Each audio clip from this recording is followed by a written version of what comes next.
আন্দোলনকারীদের complete shutdown আর তার ফলাফল আজকে এই সমস্ত দাবি মেনে নেওয়ার পরেও তাদের আর সে শাটডাউন শেষ হয় না। কী কারণে আমি বুঝি না।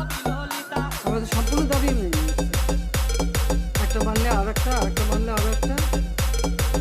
আর এর ফল আজকে জ্বালিয়ে পুরে সব একদিকে সরকার, আর আজকে কত মানুষ জীবন হারালো, কতগুলি মানুষ পঙ্গু হয়ে যাচ্ছে, কতগুলি মানুষ। এবং ঠিক এই 2001 সালে এরকম তাণ্ডব বিএনপি জামাত জোট চালিয়েছিল। আওয়ামী লীগের প্রায় 21,000 নেতা কর্মী হত্যা করে, কত মানুষ গুলি খেয়ে তাদের